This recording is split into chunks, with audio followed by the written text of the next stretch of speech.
So this is a tutorial about how to set up a sewing frame for sewing on tapes. Some of the things that you're going to need include the sewing frame itself. You're going to need these brass 8-shaped keys, as many as you have tapes. For this project it's 3. You will need your book. And you can see here, the book is already punched for sewing, and we've got a working board, the end sheet, the text block, another end sheet, and the working board. So essentially the book should be kind of in the order as if it was already made or finished. And here at the top you can see I've drawn a couple of just sort of pencil lines on the spine of everything that help me distinguish the head of the book or the top of the book from the tail of the book. So we'll always be kind of orienting the book to the head of the book as we're sewing. A couple other things. I like to use my punching template for setting up the sewing frame. You will also need your folder, a heavy weight, some pins. These are like thicker pins, they're called corsage pins, but any kind of heavy duty pin will do. You'll need your sewing tapes, and then I also have like an extra small weight here. The first step is going to be to pull this top bar off of the sewing frame, and you can see that the frame tensions are adjust with these threaded pieces right here. So I like to put them as low as possible because I'm usually just sewing a few books at a time, and to put them higher up would waste quite a bit of this sewing tape, which can get a little bit expensive. And so you'll want to take this crossbar and thread. I like to do 3 rubber bands, or hair ties actually work pretty well and can stand up a little bit better over time than the rubber bands. Traditionally, what would have been on the sewing frame would just be loops of like a heavy duty twine or cord that you could attach the tape to. So you're gonna get that on your frame and then, or on the crossbar, and then get the crossbar on the frame. It'll just slip down like this. And then it's pretty important to make sure that this is actually level, and I like to check it with a level.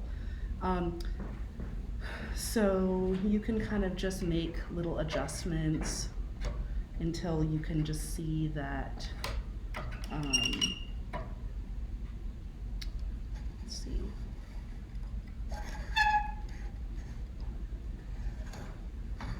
Your level is level.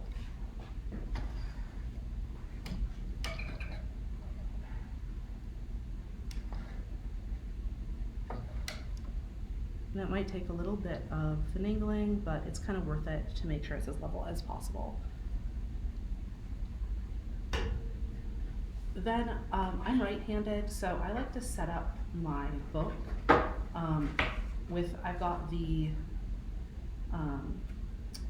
I've got the head of the book. Let's see. Set it up like this. So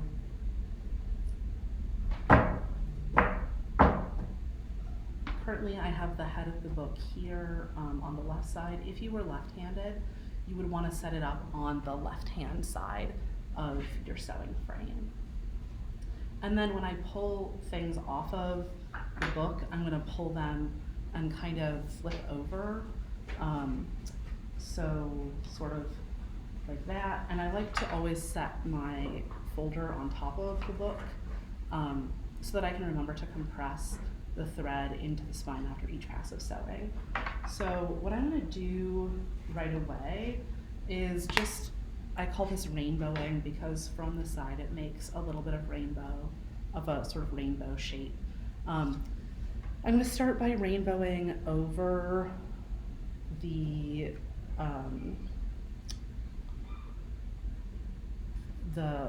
working board and then my sewing template. And then I like to just weight them. I like to weight them with a small weight. in about the middle of the sewing frame. You really want to be able to get in at the head and tail of your book, so sort of roughly centered in the frame. And then your tapes here, I've measured enough tape to sew 2 books. So each book will at the end have about this much tape, which is about 5 inches of tape for a book that'll be, I don't know, about an inch and a quarter thick. And then you can see if this is held parallel and the tape is pulled straight up, it really just doesn't budge at all. And so what I'm going to do is just slip this from the top, grab that, and I want to place it at my first sewing station. And this, I'm going to move my rubber bands along and just thread this through the first rubber band. One of the reasons you use a sewing frame is to get really, really good sewing tension. So let me just back this up just a little bit so you can kind of see what's going on. So here at the top, I'm going to grab one of my dressmakers or corsage pins, and I like to thread it through a couple of times for extra added security. And you can see the H key is below here, and then the tape is held with some tension right here. I'm going to try and get the other 2 tapes to have about the same amount of tension. So I'm just threading them through.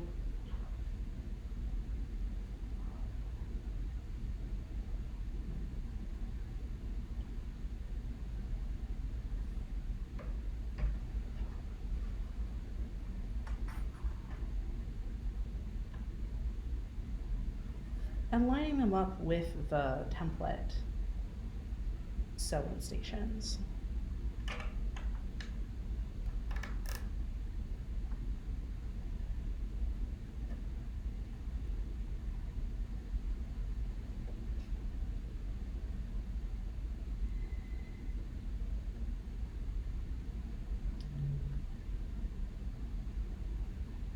These sewing frames for what are called supported sewings haven't changed that much in the history of Western bookbinding, except for when tapes were kind of invented and the H-shaped keys were invented to use these cloth tapes.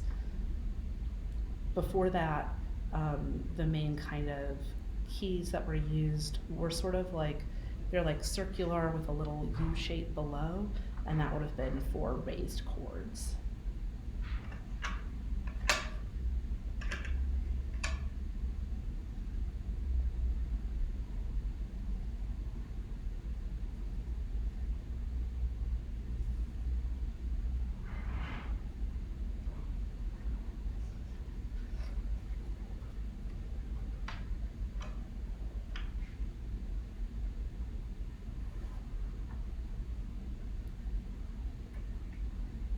And it's really worth setting up a sewing frame if you're going to be sewing multiple books, in my opinion. If you're just sewing one book, perhaps sew off the edge of the table, or if you don't have a frame. But if you do have access to a frame, it can really speed up your sewing quite a bit. So I'm just going to keep kind of adjusting things so that the tape is right where it should be on the template.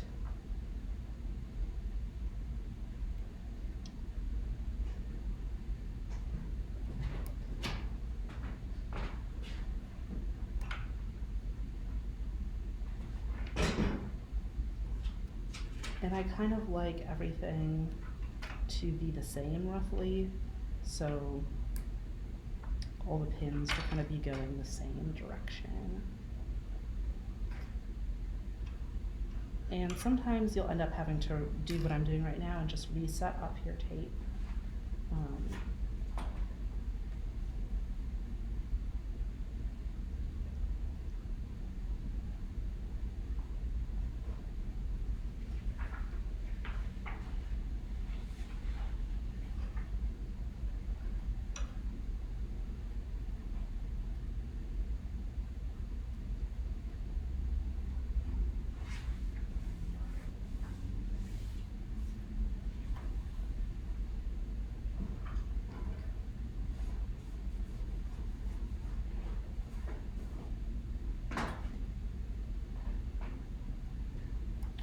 And before I take away my template, I'm just gonna double check that everything is lighting up right where it should. That looks pretty good.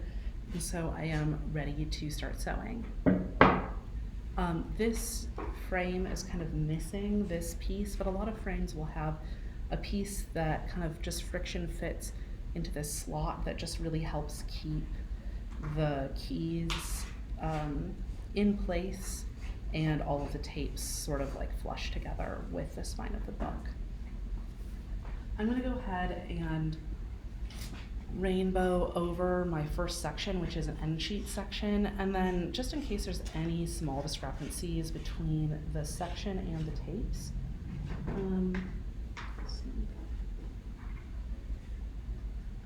I just want to double check that everything is like lining up really nicely. And then inside of that end sheet section, I'm going to place a fairly heavy sewing weight that's going to act kind of as my third hand. And we are ready to sew our first pass of sewing and yeah, sew our book. This tutorial goes over how to sew a book on tapes. You can either use a sewing frame as I do in the video, or you can simply use the edge of your work table. Some other supplies that you're going to need are a needle. I prefer these really super blunt harness needles. I find the blunt end really just like improves accuracy by like reducing the chance of accidentally stabbing through the spine at the wrong place. You'll also need some linen bookbinding thread. I am using a spool of 25/3 thread, and that would be written out as 25/3. What that means, the 25 refers to the weight of the thread. So this is not the thinnest possible thread, nor is it the thickest possible thread. And it's kind of, we're gonna talk a little bit about the phenomenon of swell in this video, but this is sort of like kind of where I would start when trying to achieve the right amount of swell in order to round your book. And you might sometimes, depending on the book, have to switch to a thicker thread or a thinner thread. So an example of a thicker thread would be like 16 or 18, and an example of a thinner thread would be like 30. So the larger the number, the thinner the linen thread. You'll also want some beeswax.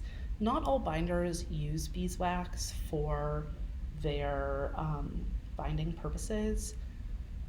Sometimes, especially with certain historical structures or in like a book repair conservation setting, the wax might not be desirable, but I find that I generally default to using it for most of my hand-bound books and journals.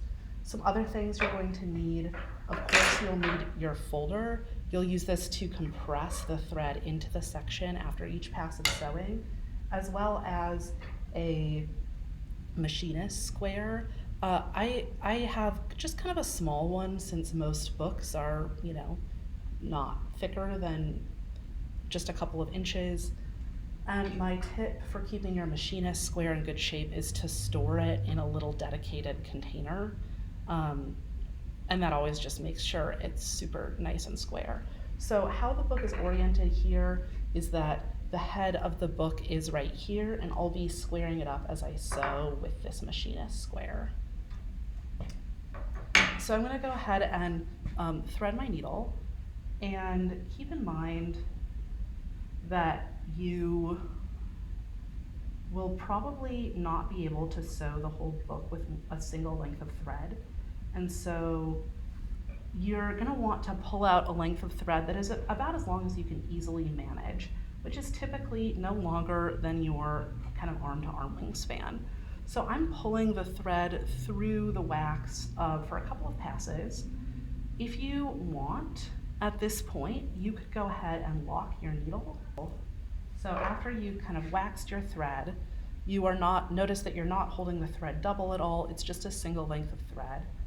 You can go ahead and stab the needle through the thread about maybe 2 inches from the end of the short tail. So that's going to be about here. So I'm just gonna go ahead and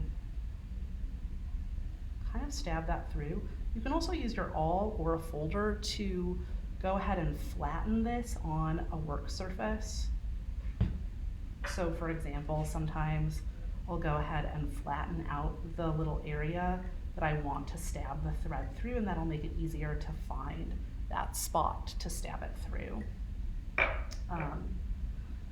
And then when you lock your needle, you're just gonna pull, let's see, the short thread down, and then the long thread. And then oftentimes I have to pull the short thread one more time, just a little tug.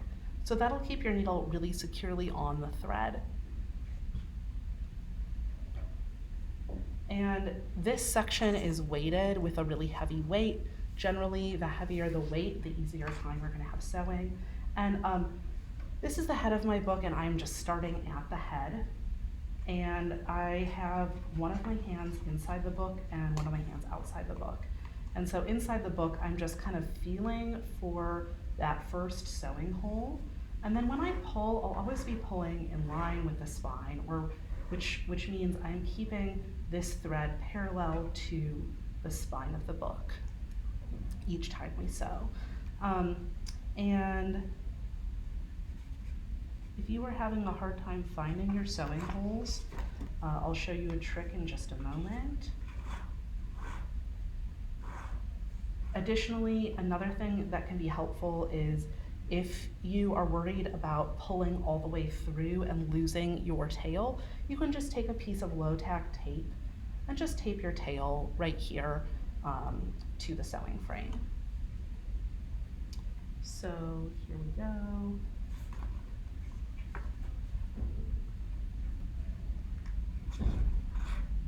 The point of pulling in line with the spine is that it avoids the issue of accidentally enlarging your sewing holes. So it just keeps them nice and small and round.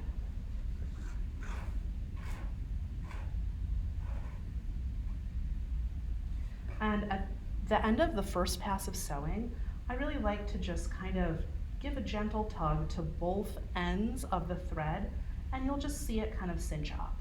If you are not sewing with a sewing frame and you're just sewing on the edge of the table, you'll want to, before doing that, kind of just open up these little areas, slip your tape through, and then just pull gently in both directions in line with the spine to tighten up the sewing and cinch your sewing tapes in. Before we move on, I'm going to go ahead and compress the sewing thread wherever there is thread. So you'll notice I'm staying away from the head and the tail of the book because there isn't actually thread in those areas. And you'll notice, especially with these thicker books, this book will be probably about 1.25 inches wide. If you compress here and here, you'll end up with a book that is not quite square at the end of your sewing. The ends will be skinnier and the middle will be a little bit wider, creating kind of a lozenge or like football shape. So avoid that by only compressing your thread where you have thread. Then we're gonna add the next section.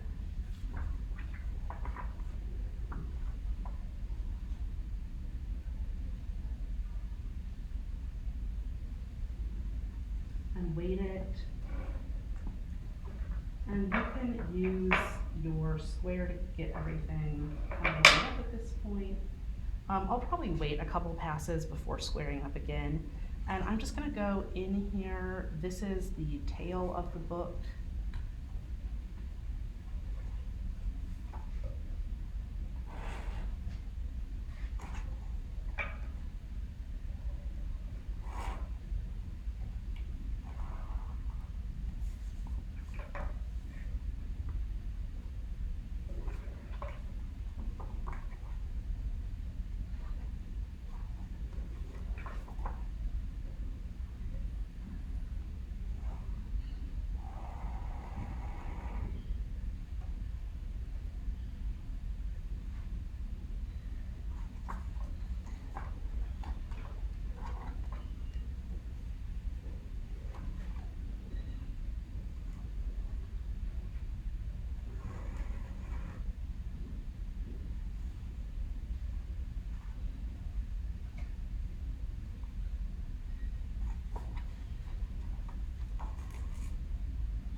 So here I got one long tail or one long thread that's got my needle on the end of it, and then a little bit of a tail.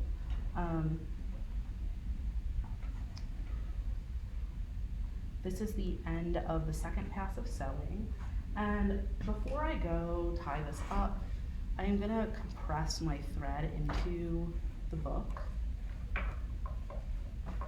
And I'm kind of feeling that my tapes are just moving around a little bit. And so I'm going to just tension my sewing frame just slightly.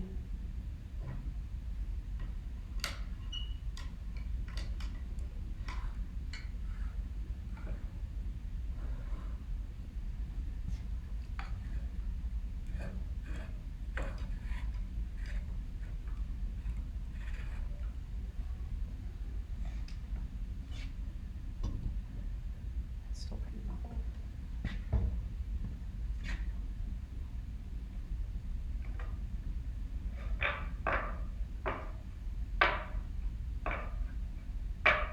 And here I'm going to tie a square knot, and that's going to be short, the short end over the long end once,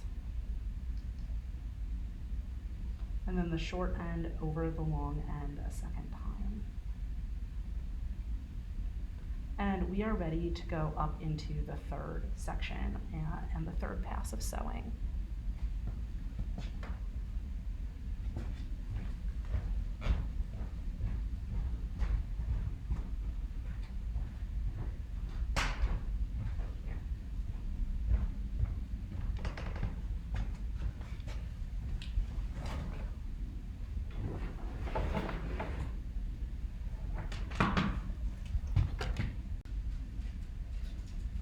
So here we are, we're gonna add the third section and complete the third pass of sewing. So when you're adding sections, I like to just always feel with my thumb that everything feels kind of level at the spine. And then you'll weight that section. And this is the head of my book, so I'm just gonna go up into the head here and come out around the tapes. And we're always pulling in line with the spine.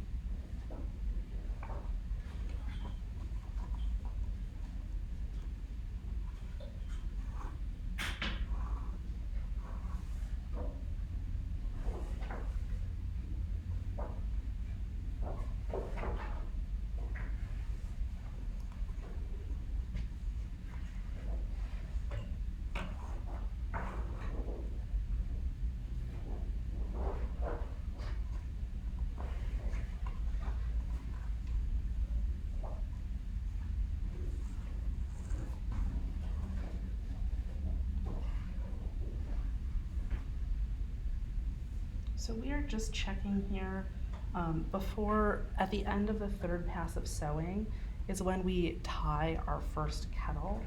And if the sewing is like a little bit loose, this is the chance we have to just make sure that it's nice and kind of taut. And you can just pull in line with the spine at the end of that pass of sewing.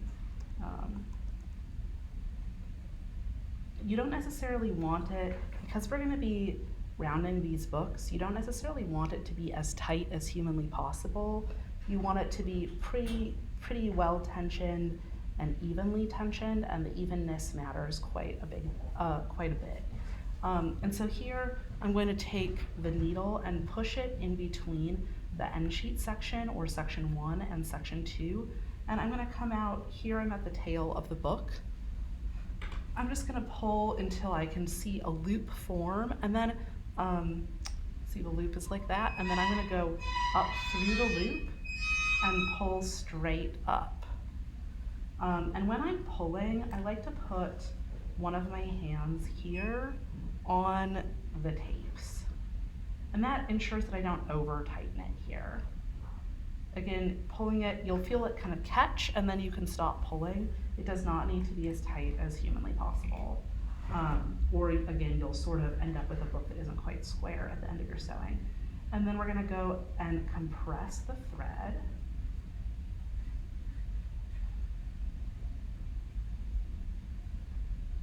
And we're gonna go add a fourth section.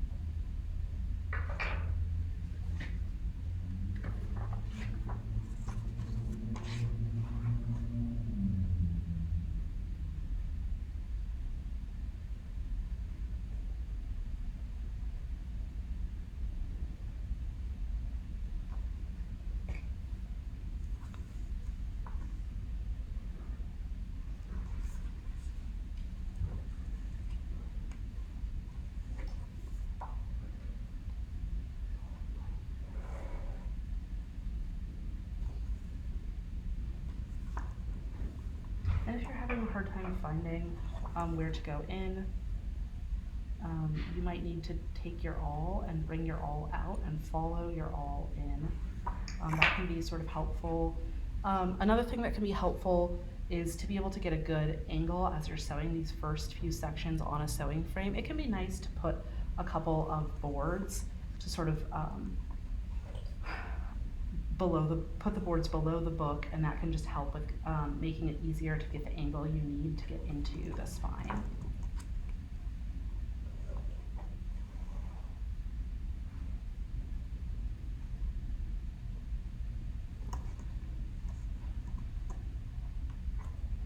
So here we are at the end of our fourth pass of sewing. And again, it's time to sort of tension here in case our tension isn't tight or even.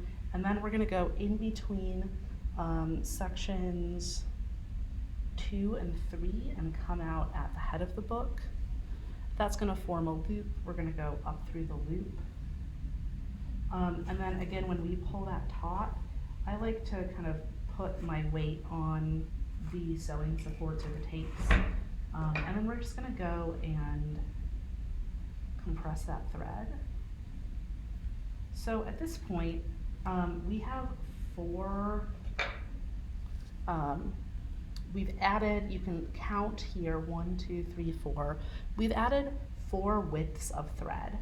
And that means we've added quite a bit of bulk to the spine. As a way to visualize that, we could wrap thread around a pencil a few times and scooch those wraps together. I mean, that's a pretty significant amount, almost 1/8 of an inch that we're adding to the spine, right? And this thread that we're adding in as we sew is actually really important for creating a rounded book. Without that added bulk, the book can't kind of spring into a round after sewing. So, however, if we have too much extra thread at the spine, too much bulk, I guess, due to the thread, the book could end up being sort of wedge-shaped at the end of the project instead of fairly square with a rounded spine. So to kind of check for that, after you sew 4 passes of sewing, you're gonna want to take a look right here, and I like to take one of my sections and kind of put it right here, the ruler, or I guess I'm gonna use our tiny square, make it film better. This should be roughly level. And I'm gonna change the camera angle just a little bit, so hopefully you can see this a little better. Sorry for the shaky camera work. But you can see that that bulk, the amount of bulk we want to add is about 25% of the book's height. So it's, my book is looking good, and it's time to just kind of keep going, and I'm just gonna keep sewing until I get to the end of the book. Changing my camera angle just a little bit.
So I'm reaching the end of my thread here, and we're going to go ahead and add on thread. I have a new piece of thread that's already been waxed, and the knot that we use for this is called the weaver's knot. Typically, I'm going to tie it right-handed, and I'll try and tie it left-handed. So I typically start by taking the end of the thread and just holding that little end and wrapping it around and crossing it over. So this is sort of what that looks like. There's the little tail. And then very importantly, you need to kind of pinch this little cross area. And you'll notice as I'm kind of holding this up, that you've got a short tail right here and a long tail right here. So you're gonna, pinch right there, and then with your dominant hand, make a little pinch, go through that circle and grab the long tail. And then pull the long tail up while holding the short tail. So what this will reveal is a sort of a circle and then like a half circle or half moon shape. So the needle goes through this half moon area, and I usually do this on the inside of the book, but to make it easier to film, I'm going to do it on the outside of the book. Some binders do it on the outside of the book, and that's not a bad thing at all. So you're just going to put the needle through that half moon, and then I like to kind of pull on the short tail and the long tail. You're going to pull them in opposite directions while putting a little bit of tension on your needle. And you can see that it's that knot, that little slip knot is starting to close around, and you can at this point use both of your fingers to pinch that slip knot and move it really, really close to the book. And then you'll let the thread with the needle go, and you're going to return to the short tail and the long tail, and you're going to pull them really tight in opposite directions until you feel that knot kind of pop in. Then take your long tail and just give it a really good tug to make sure it's like safe to proceed. And in this case it is. So I'm going to move my needle to the really long thread. Because my needle is locked here, I'm just going to cut it off. Move it to my new thread.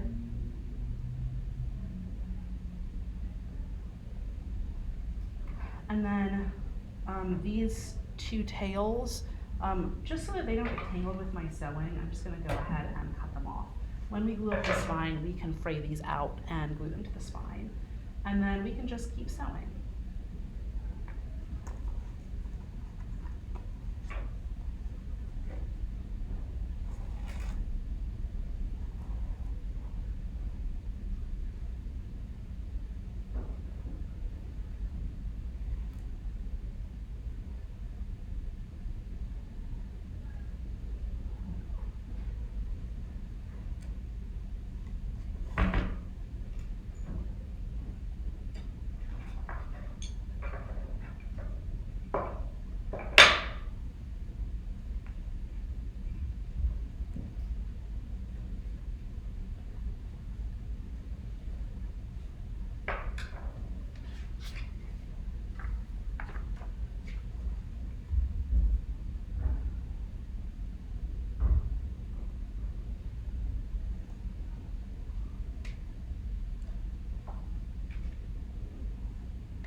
That's the last kettle stitch, and I'm just going to go one below that stitch right here to tie off.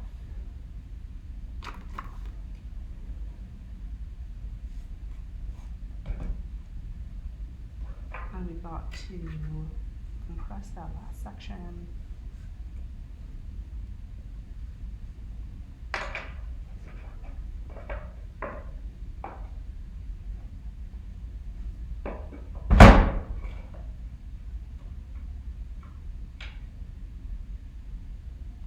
So I want to go ahead and put the other working board on here, and then I'm going to go sew a second book while I have my sewing frame set up, and then we're going to come back and take both books off of the frame, cut them apart, and just take a look at what kind of round we're getting.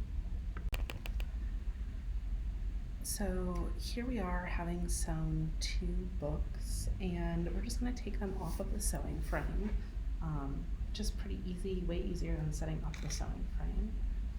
And let's see.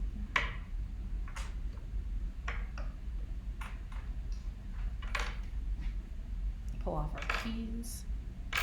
And the 2 books are sort of together, but they should be able to slide along the tapes. And I like to kind of hold them in their boards when I do that. I feel like they just slide a little bit easier. So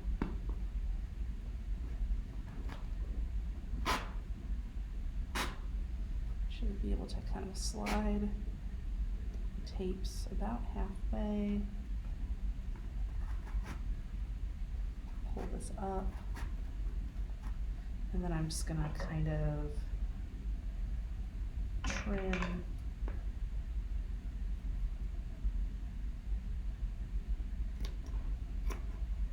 should probably really cut these at an angle so they don't fray. And then you want to have about this much on either side of the book.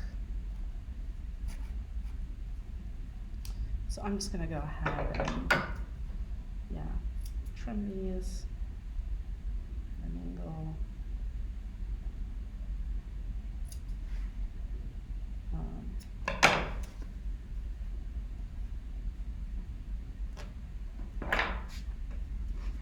So let's just kind of see how our sewing tension is on these. So ideally, once you are done sewing, the book should kind of naturally want to go into a round. And you can see if your tension is too tight, it's not going to do that. This is probably a little bit more round than we want it actually, but it's just encouraging to sort of be able to, at this phase, easily manipulate it and just feel that swell pushing the book into a rounded spine shape like so. You can see this is actually like, let's see, this is actually a little bit concave, so this is not ideal. It means as I sewed, my tension got a little bit tighter probably. And one of the reasons this isn't ideal is that we'll really be fighting our sewing to get it into a round. So really, this sewing tension is going to be more suitable, way better for rounding than this one. But I don't know, I'm noticing it's still going into a nice round, like so.